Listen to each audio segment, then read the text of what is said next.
Campfire Story.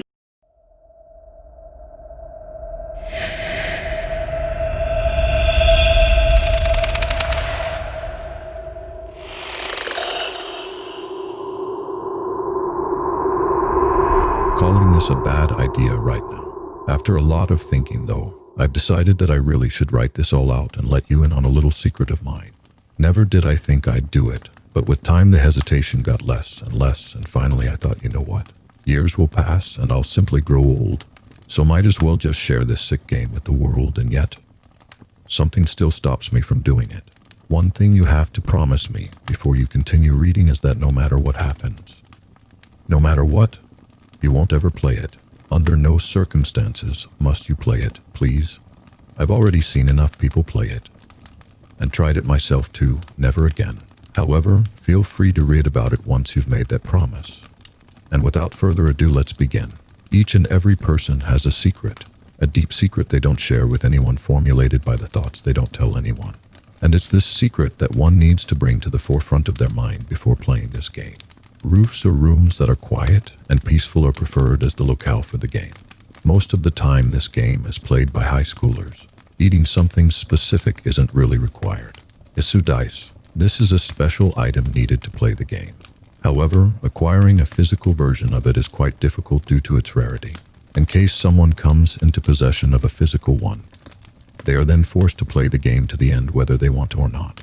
Not having a physical one isn't a problem though, as I will explain shortly. Castellite is the material used in the construction of these dice, and each of the 6-sided cube is engraved with different details.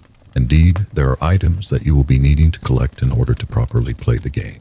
Visiting any old hardware store will suffice for the first item. A length of rope. Efficiency or precision doesn't really matter much here, so just choose any length that seems appropriate to you. Let it sit in your house for a good while. However long that is up to you. On to the next item on the list, tanks. 6 or 7 tanks of carbon monoxide will suffice. This may be starting to sound odd, but bear with me.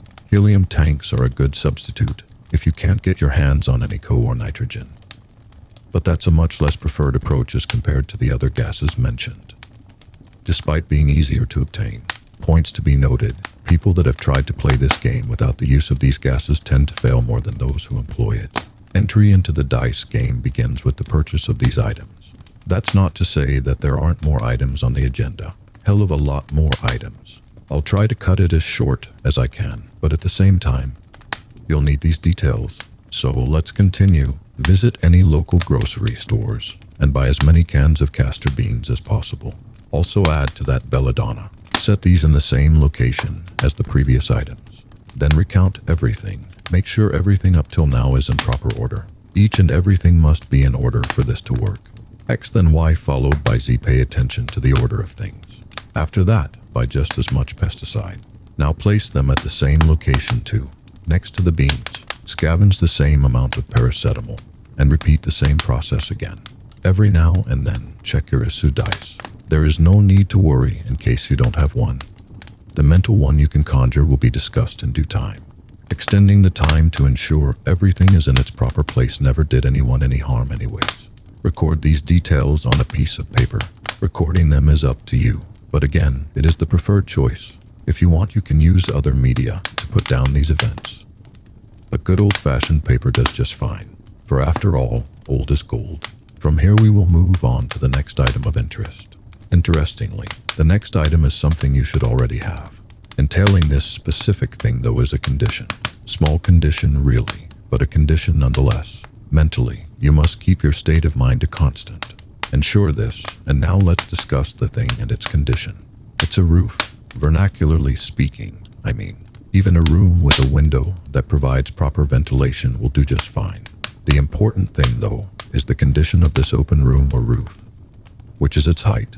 Ridiculous as it may sound, the game requires you to be as far away from land as possible when you start it. It has to be as high as possible. Eyes. Doctors. Excuse me for a moment. I'm not sure what just happened. Vending machines. Yes, that's right. Excuse me. No, that isn't right. Right? Yes, now I remember where I was. The roof, or whatever high place you can find that weakens your tether to the ground. Handle this step carefully, because the link between you and the thing that tethers you to land needs to be weakened greatly before you start this game. In short, only getting to a place as high as you can will achieve this purpose. Note this down too. Game's almost about to start. The next piece is something you may have read quite often while reading one of these games posted here. Offerings are sometimes made with it, and like some other things on this list, its definition is also vague. Seems like you've figured it out. The thing I'm talking about is a knife. Of course, what that refers to exactly is entirely up to you, as long as it follows all the philosophical rules of being a knife. Pointed and sharp, enough so that you can use it to cut stuff. It has to be able to cut things that you can't normally slice with ease without it. To keep in mind is that while you could play the game with a blunt one as certain players have in the past, it would be much preferred if the knife you used was as sharp as possible. Bugs. There it is again. What is going on? How do I keep forgetting? Alright, I'm sorry about that, folks. Let me get back on track with what I was saying. The items? Correct, the items are what I was talking about. And which one was I on just now? No, that's wrong. I haven't gotten to that one yet. There's still one remaining before that one. Oh yes, now I remember. Needless to say, I've wasted more than enough of your precious time. So best to get on with it. Elements that do not make sense right now shall be explained shortly. Dallying is just going to make things worse. On to the next one. Wow, this next one is also a prerequisite of the location you pick. How silly of me. I should have added this as the second or third piece. Anyways, now that we're here, I might as well tell you. The item is water. Emphasis on water. Not because of the quality, but the quantity. Enter these details into your recording device carefully. Right, now the amount. Gargantuan. Yes, an entire body of water such as a lake, a river, a sea, or an ocean would suffice. Indeed, this is the biggest requirement thus far, in terms of size at least. However, make sure that this body of water doesn't surround the building you will be playing the game in from all sides, and that your room has at least two windows, one overlooking the water and one not. In case you're playing in a room and not on the roof, vermin, entrails. I'm sorry about that. Again. My mind just starts wandering for some reason. Gray is the color. One color I use to describe the ocean in one word. I know it's blue during the day and black during the night. Nice and glistening golden during sunrise and warm and orange during sunset. Gray to me though. To me, it's gray all the time. Obvious as the sky, that color. Unless, of course, you're not like me. Surprisingly, the answer is no for now. Ensure that you don't note this down. The reason doesn't matter. Only that you don't note it down. Sayonara is such a funny word. Exciting as it sounds, it means farewell. Nice and contradictory, isn't it? Don't worry though, as it is time to move to our next item. Yes, the final piece before you can finally start playing. One last piece. Ubiquitous is not the word I would use to describe it, unfortunately. This item is probably the hardest from the list to get your hands on. However, that actually depends on where you're from. It's easier to find in some places than others. Subsequently, the game is more popularly played in places where this item is easier to find. Making it is another option, but players just prefer finding it instead. Ergo, find it. Simply put, the item I'm talking about. Sadly, the game cannot be played without it. So you do actually need to get your hands on one. And due to its vague and broad definition, any suitable handheld firearm should do the trick. Game's about to start soon. Everything is in place. It's time to finally explain how to mentally conjure your very own Isu dice. The process is easier than you think. Simply bring to the forefront of your mind all the deep dark thoughts that bother you. Careful with which ones you pick though, because they have to be thoughts you have not shared with anyone. Only the thoughts that are a secret and torment you. Move it all the way to the front until you can't think of anything else. Involved in this should be no one else but you. No happy thoughts or the dice won't show. Grab the paper or whatever object you were recording these details down, and write down the final stuff. Sort out everything before starting. Open your eyes after only the thoughts I talked about remain. One at a time. Now you should be able to see it. You should now see in front of your very eyes the Isu dice. Of course, like any other regular dice, it will have 6 sides. Unlike other dice though, it will be floating in the air. Mental constructs like this one tend to do that.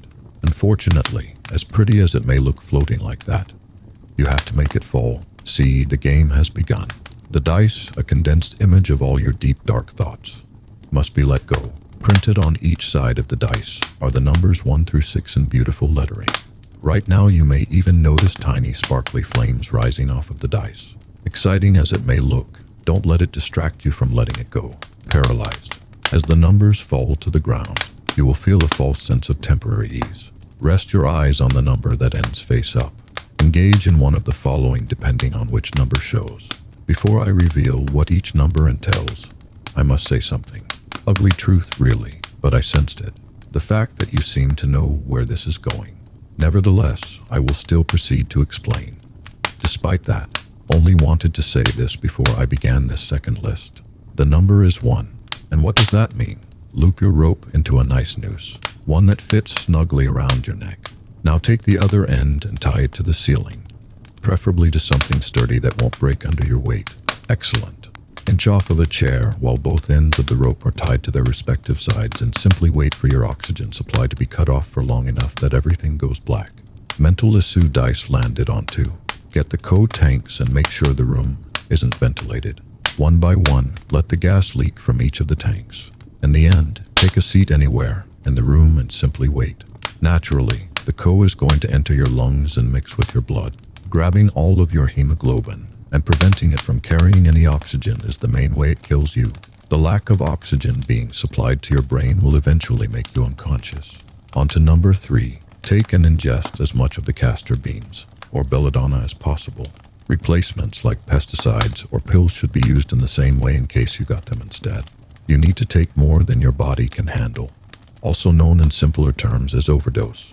As harmless as castor beans may seem, they contain ricin, which as most of you may know, is incredibly toxic. Now if the dice lands on number 4, you only have to do one thing. Determine which end of your roof or which window in your room opens to the side without the water. Walk to that edge and simply jump off. After colliding with the ground at such a high velocity, the sheer number of fractures and contusions damaging your internal organs should be more than enough. Kites can fly, you can't. Elaborating on number 5, it is actually quite similar to what you have to do when it was number 4. You have to jump, however, this time on the side that has the water, only after you tie one of the code tanks to one of your legs. Can you jump? Upon entering the water, you must not be able to swim to the surface after all. Plainly speaking, this method will kill you like most others. So far lower you go, the more the pressure will be too. And eventually your reflexes will kick in and you'll open your mouth, allowing all the water to rush into your lungs. Entering of even a half cup of water's worth is enough to cause you to drown. A bout of hypoxic convulsions will lead to unconsciousness, and you will find yourself in a nice watery grave. 6. Easiest to follow. Dock your gun next to your temple or into your mouth. Open wide. No safety. Take a deep breath. Best of luck. Easy now. Let your finger pull the trigger. If you succeed in blowing your brains out, you've won the game. Killing yourself is so easy. There are so many ways. Easier than saying Isu dice. Most of you have probably also figured out what that word, Isu dice, even as code for easy should be the right way to go ... And yet only one word lingers in my mind. Pick me apart. I can't for the life of me remember what word that was. Listen to me. A long time ago when I couldn't take it, I attempted this game, and for the longest time I believed that I'd failed. Which makes sense because here I am now, writing this, entering into this game, but failing should mean that I made it out alive. And yet, here I am, buried 6 feet under. See, I don't even remember what number I got. Even the method I used to take my own life has faded away. The only word that remains after all was said and done. After I gave up, every day that word haunts me, even after death. Lingering ... as if mocking away. Lingering around ... the last thought that went through my head before I did it. Regret. My own life. I threw it away ... and for what? Everyone thinks it takes courage and bravery to do it ... What courage? Year after year of burdens building up makes it the easier option to choose for a lot of people. Of those people, if there are any here reading this right now, listen to me. You must not play this game, please. Call it whatever you want, but please, as someone who's won at this game, it's not worth it. Alleviation of that pain will be for the shortest time, and it's not worth it. No, fight it instead.